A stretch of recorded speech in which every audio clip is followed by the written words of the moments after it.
ದಕ್ಷಿಣ ವಿಧಾನಸಭಾ ಕ್ಷೇತ್ರದ ಉಪಚುನಾವಣೆಯ ಬಿಜೆಪಿ ಅಭ್ಯರ್ಥಿಯಾಗಿ ಬಿಜೆಪಿ ಎಸ್ಟಿ ಮೋರ್ಚಾ ರಾಜ್ಯ ಘಟಕದ ಉಪಾಧ್ಯಕ್ಷ ಶ್ರೀನಿವಾಸ ದಾಸಕರಿಯಪ್ಪ ಅವರಿಗೆ ಟಿಕೆಟ್ ಘೋಷಣೆ ಆಗಿದೆ.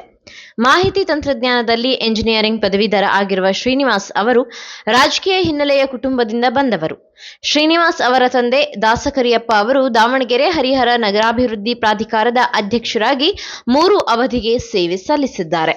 ಪರಿಶಿಷ್ಟ ಪಂಗಡ ಸಮುದಾಯಕ್ಕೆ ಸೇರಿದ 45 ವರ್ಷದ ಇವರು ಬಿಜೆಪಿ ಜಿಲ್ಲಾ ಘಟಕದ ಉಪಾಧ್ಯಕ್ಷರಾಗಿ 4 ವರ್ಷಗಳಿಂದ ಕೆಲಸ ಮಾಡುತ್ತಿದ್ದಾರೆ.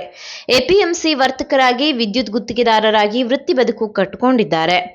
ದಾವಣಗೆರೆ ವಿನೋಬನಗರದ ಚೌಡೇಶ್ವರಿ ದೇವಸ್ಥಾನ ಮಂಡಳಿಯ ಅಧ್ಯಕ್ಷರಾಗಿ ಜೀರ್ಣೋದ್ಧಾರಕ್ಕೆ ಶ್ರಮಿಸಿದ್ದಾರೆ. ಜಿಲ್ಲಾ ವಾಲ್ಮೀಕಿ ಸಮುದಾಯದ ಯುವ ಘಟಕದ ಅಧ್ಯಕ್ಷರಾಗಿ ಕಾರ್ಯನಿರ್ವಹಿಸುತ್ತಿದ್ದಾರೆ.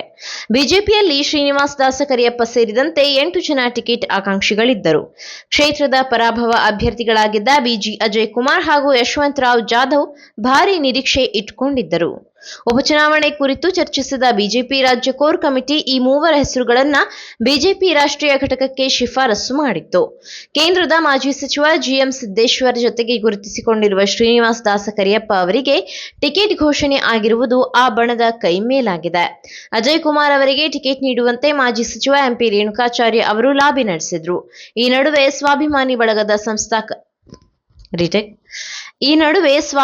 ಬಳಗದ ಸಂಸ್ಥಾಪಕ ಜೆಬಿ ವಿನಯ್ ಕುಮಾರ್ ಹೆಸರು ಕೂಡ ಚಾಲ್ತಿಗೆ ಬಂದಿತ್ತು.